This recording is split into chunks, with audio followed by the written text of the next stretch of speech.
हमने पूरी दुनिया को यहाँ आमंत्रण दिया है। हमने किस गंगा में उनको स्नान करने के लिए आमंत्रण दिया है? इसी गंगा में। राष्ट्र झंडे को आप फाड़ सकते हैं, उल्टा टांग सकते हैं, उसमें गंदा मलबा डाल सकते हैं? नहीं। तो फिर राष्ट्र नदी में कोई नाला कैसे डाल सकता है भाई? आज गंगा और यमुना बेपानीदार है, उसका कारण यही तो है कि हम इनके पानी को खेती में यूज कर रहे हैं, उद्योगों में यूज कर रहे हैं, बिजली बनाने में यूज कर रहे हैं। तो भैया अगर इस पानी को प्यूरिफायर करके हम खेती तक पहुंचाएंगे तो काफी हद तक गंगा का पानी बचेगा ना। कि हमारे यहाँ तो आरओ नाम की पूरी एक धारा बहती थी, लेकिन हमने पूरी जिंदगी उसको नहीं पिया। क्यों नहीं पिया भाई? क्या हमारे पुरखे बेवकूफ थे क्या? हर हर गंगे जाप कर गए गंग के तीर, और मैला देखा नीर जो आर हुआ आधीर।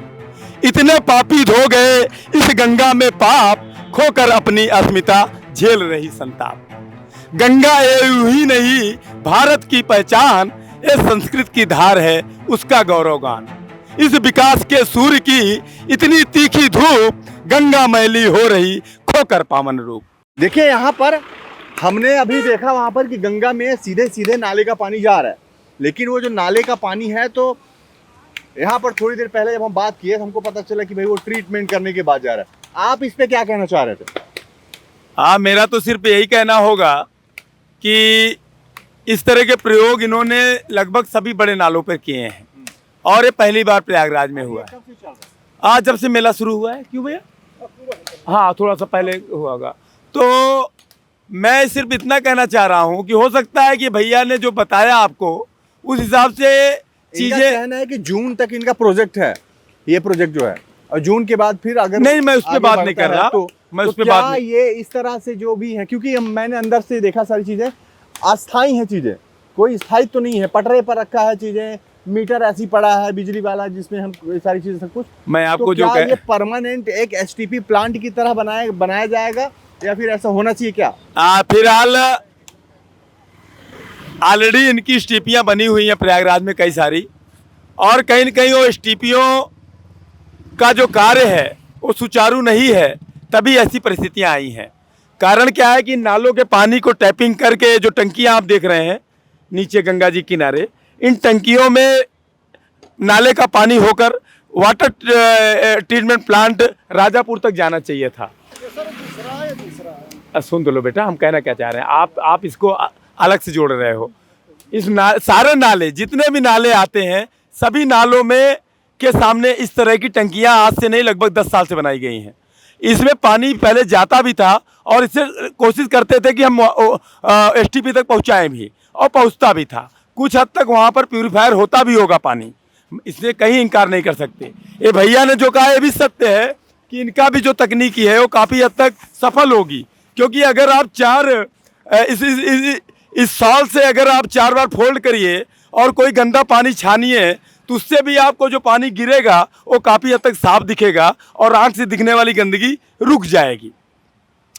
तो हमें नहीं कह, बाकी ये भैया कहता है कि मैं इसका पैरामीटर भी बदल रहा हूँ, तो चलो हमने इस पर भी ध्यान दिया कि हो सकता है आप इसमें भी सफल हैं। बट मैं ये कहना चाहता हूँ कि जिन लोगों ने या हमने जो वादे किए थे वो वादे कहाँ गए? हमने ये वादे थोड़े ना किए थे कि हम इस तरह का महाकुंभ में लाएंगे कोई ट्यूब, और आपको ट्यूब से प्यूरिफायर करके गंगा में पानी डालेंगे। क्योंकि पिछले माघ मेले में तो कहा गया था कि गंगा और यमुना में, प्रयागराज में एक भी नाला माँ गंगा में नहीं गिरेगा, और यही वो स्थान है जहाँ से मैंने ये संकल्प लिया था 1.5 साल पहले कि अगर ऐसा है तो मैं इंतज़ार करूँगा, तब तक बाल नहीं काटूँगा, और मैं इंतज़ार करूँगा कि वो दिन कब आएगा।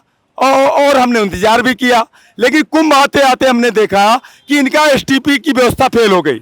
जिस एसटीपी के नाम पर अरबों खरबों की योजनाएं चलाई जा रही थी, जिनके नाम पर कांग्रेस शासन से बहुत सारे वादे चले, एसटीपीओ का निर्माण पिछली सरकारों के कार्यकाल से ही हो रहा है। अभी जो परिस्थितियां हैं उन परिस्थितियों में हम मानते हैं कि इनका प्रयास ये है कि अभी तत्कालिक रूप से नाले को रोके, ट्यूब में डाले, उसको छाने, कुछ केमिकल और ऑक्सीजन की मात्रा को बढ़ा के हम इसको गंगा में डाल रहे हैं। लेकिन क्या ये संवैधानिक है? क्या ये आपके देश की जल नीति कहती है क्या? हम इतने साल में क्या यहीं तक पहुंच पाए क्या? और जहां पर अरबों खरबों की योजनाएं आई और पूरा जो महाकुंभ आज आपको सजा है, जो प्रयागराज सजा है, ये सब गंगा के नाम पे ही तो सजा है। लेकिन असलियत में गंगा के लिए हमने क्या किया है? असलियत ये है कि ये अस्थायी निर्माण किया गया है। ये अस्थायी निर्माण भैया जून तक कह रहा है, मैं तो कहता हूँ जून तक भी रहेगा कि नहीं मैं नहीं जानता, लेकिन सालों साल माँ गंगा इस नाले को सीधे अंगीकार करेंगी और उसे नाला को गंगा बना देती है। जो भी गंगा माँ से जुड़ जाता है वो गंगा बन जाता है। ये तो गंगा की महत्ता है।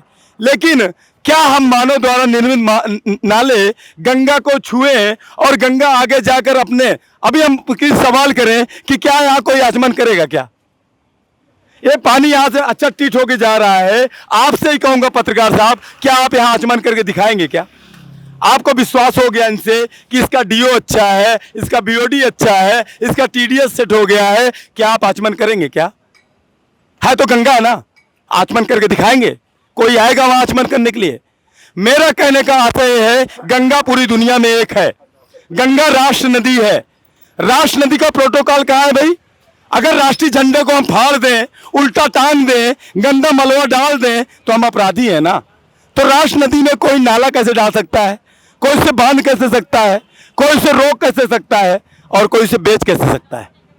मेरे कहने का अभिप्राय है कि हम इस दिशा में क्यों नहीं सोचते, इतने वर्षों के बाद, इतने बजट खर्च करने के बाद, कि हम नालों को किसी और तकनीक से प्यूरिफायर करके इसे खेती के लायक बनाएं, उद्योग के लायक बनाएं और खेती उद्योगों तक पहुंचाएं, बगल में बहने वाली जलधारा में ही छोड़ें। अगर हम चाहें तो इसके लिए इसको प्यूरिफायर करके एक नहर बनाएं और इसको हम नहरों में डालें। आज गंगा यमुना बेपानीदार है। आज गंगा और यमुना बेपानीदार है। उसका कारण यही तो है कि हम इनके पानी को खेती में यूज कर रहे हैं, उद्योगों में यूज कर रहे हैं, बिजली बनाने में यूज कर रहे हैं। तो भैया अगर इस पानी को प्यूरिफायर करके हम खेती तक पहुंचाएंगे तो काफी हद तक गंगा का पानी बचेगा ना।